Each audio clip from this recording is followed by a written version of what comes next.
Hello, beautiful humans. I'm Jem Madrone, and today we're talking about something that almost every human being on the planet has in common. And if this isn't something they struggle with today, they have in the past. But almost every person, it's just a human condition that we fight our minds, that we have an overactive, busy mind full of toxic thoughts, judgment, and just a constant narration. Even if the thoughts aren't necessarily toxic, it seems like there's this just constant narration of everything that we're doing and seeing that's happening throughout our life.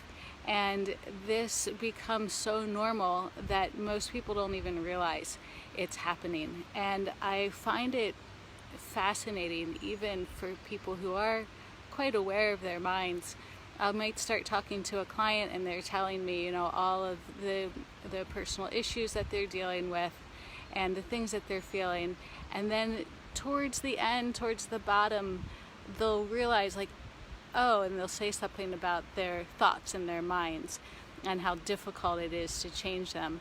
And it's interesting because I can always connect it to everything else and find that those toxic thoughts are so often the source of our suffering and the source of what we're going through.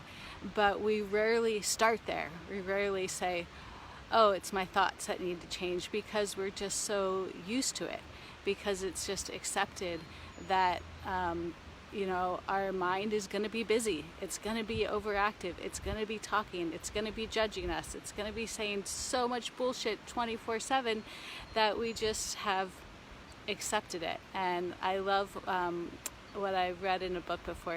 Someone asked, if your mind, the voice in your head, was your roommate, would you tolerate it? And the answer is hell no. If it said all this stupid shit our mind says, we would not tolerate it. We would kick that roommate out so fast. And yet we constantly not only tolerate it, but we feed into it, and we accept the thoughts, and we ruminate on the thoughts and make them bigger and give them power. And this is the source of our suffering.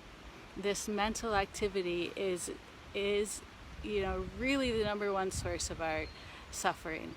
And when we begin to go through the awakening process, these thoughts become more intense. It seems that we have a moment of peace, possibly with our awakening experience, and then so often our mind just kicks back in, and it seems like amped up 100% more than it was before. And it's not necessarily that our mind is busier or louder, it's just that we can now hear it, that we're now paying attention, that we're now aware of this constant flow of thoughts that are largely toxic, and largely not useful. Now, it's true that our mind is an incredible tool, and so there are thoughts that are necessary and powerful, and it's not like we're trying to get rid of our mind. We just need to shift the power structure, because we've given all our power to our mind. Our ego is housed in our mind. That's where our ego lives.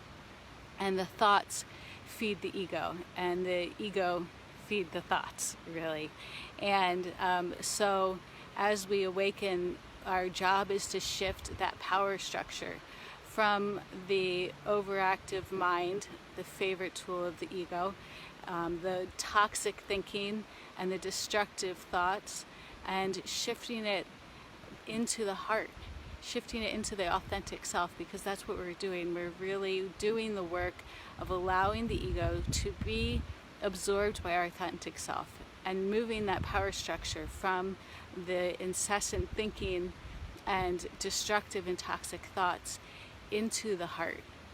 And as we do this, often when we begin the process of shifting into the heart, we find that it's so painful to be in our heart, to feel the things that we've been ignoring for so long, that we go right back up into the thoughts, and we're like, okay, fuck this, I'd rather be in these thoughts, because I don't want to look at that. And so, we often we vacillate back and forth, between the heart and the mind for so long, until We have moved through moved through enough of our crap and our limiting beliefs and all the bullshit that we're more comfortable in the heart, and we're more comfortable away from the mind, and we can catch ourselves when the thoughts start going crazy and we move back into the mind. And that's really the work of awakening, and that's the deep work that needs to be done to find that deep peace that lies within us, and to really be able to move past this mind-centered living that we have. We have to remember that we cannot fight the mind with the mind. We cannot think ourselves out of thinking. As soon as we start thinking about our thinking, we're just stuck in an even crazier loop than we were to begin with. And so we have to stop fighting with ourselves. We have to stop fighting with our mind, and we have to find a way to move past the mind and drop into the heart.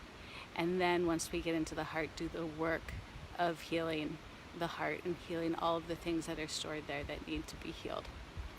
So if you're in this place and you really want to know how to do this kind of work, to move into the heart, to heal what's there, to change the thoughts, to do the work of reprogramming the mind, then please reach out to me and we can talk. The program that I teach is largely based on this work and many other things. So send me a private message if you're interested, and we can talk about that.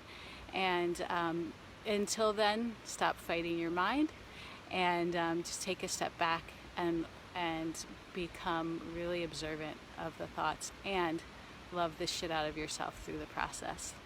All right, sending so much love to you all. Thank you all for being here. I can't really see because of the light glare on my phone. I can't really see who's here, but I see you anyway. So sending love to you all.